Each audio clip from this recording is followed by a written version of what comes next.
So if you ever wonder what it really takes to turn a $200,000 investment into a company worth over $10 million today, then I'm going to share the details.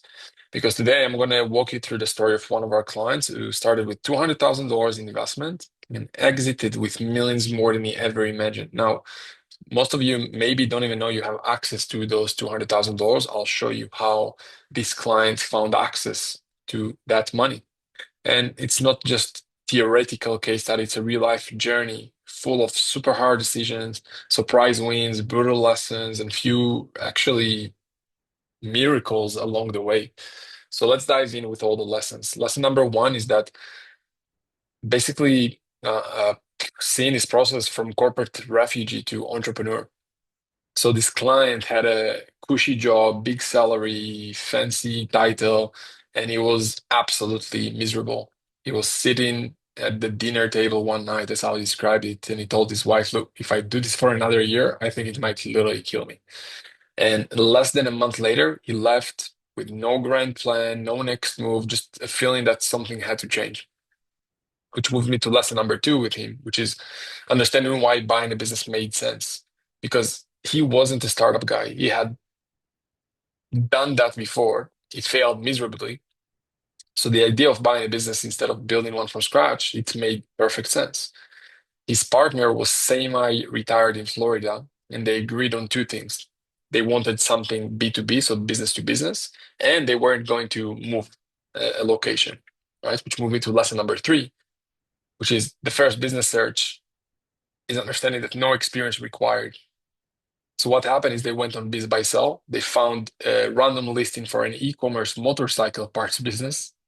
That one was already taken, but the broker said, "Look, I've got something else, an industrial engineering services company." Now, no clue what that meant. They went to visit the business. They saw that there's a big facility, clean operations, super clear financials. But our client, he looked around and thought, did I really just quit my six-figure job to hang out in a greasy warehouse? Moves into lesson number four, which is walk away, then come back. They said no at first.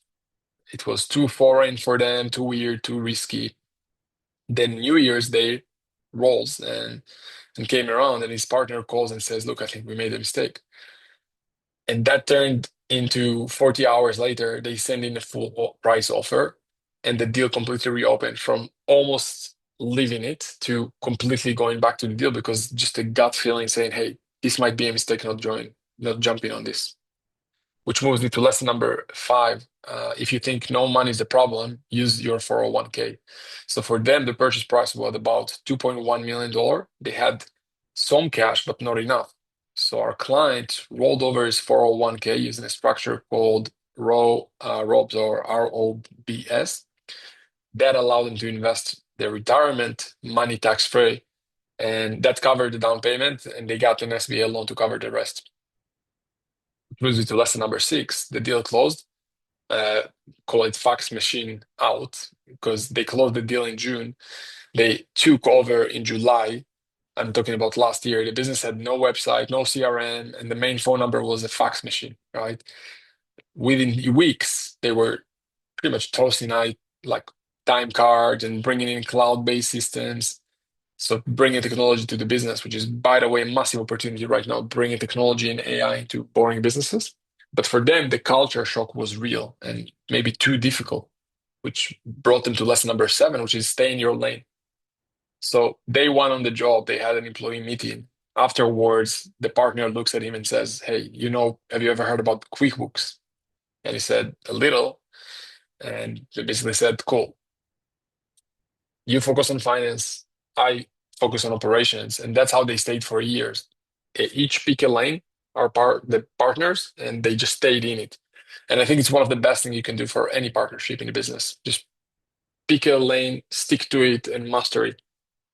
Which lead to lesson number eight, which was a brutal first year. So first year, they bled a couple key customers, took the opportunity to renegotiate prices, they improved operations, only to give away all the savings just to keep the accounts.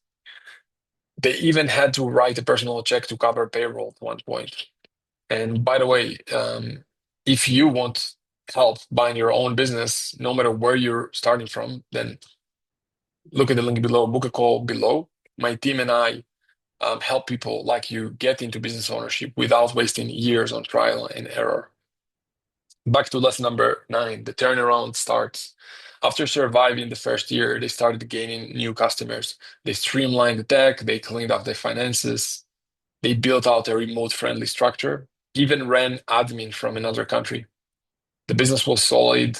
Then a call came from friends in his network, right? Which leads me to lesson number 10, a second business acquisition for $400.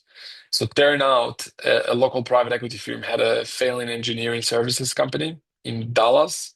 It was doing 5 million in revenue, but it was losing 50,000 a month. So he and three other partners bought it for $400. Yes, $400. Which leads to lesson number 11, profitable in 45 days. Within 45 days, they stopped the bleeding, they broke even, then came a game changer.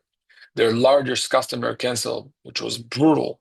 But the same week, a major supplier begged them for emergency help, and they delivered, and that client turned into a $2 million account. It's pretty fascinating, isn't it? Lesson 12 was that it's time to merge to a merger. So with both companies stable, they decided to merge the Dallas and Tampa operations, which created a combined EBITDA of over $3 million. They had two strong teams, profitable locations, and a playbook that worked, which moves to lesson 13, which is unexpected buyer, undeniable offer. Then came the exit. A publicly traded company in their industry reached out. They wanted to expand into that niche, and they made a 7 times EBITDA offer on the business at 21 million valuation. At that time, there was only about 2 million left on the loan. So their actual equity investment was about $200,000. Lesson number 14 is no capital gains tax. So because of the way they structured the deal as a C Corp and held shares long enough, they qualified for QSBS. And the meaning of that is that they paid zero capital gains on the first $10 million of their exit, which means literally $4 million tax savings. Lesson number 15 is what really made this work. So they didn't pick a sexy industry. They didn't have a fancy office. They just found a solid, overlooked business. They added real value and they stayed focused. They also worked with the right people. They chose great partners and they stayed flexible. If you're thinking about buying a business, but you don't know where to start, that's literally why we exist. We've helped hundreds of people at this point go from zero to ownership of a multi-million dollar business.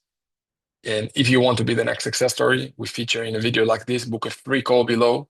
Let's talk about how you can go from zero or 50 or 100,000 or $200,000 investment to $10 million at least, just like those clients. So yeah, see you on the call. Book the call below and I'll see you soon. Take care.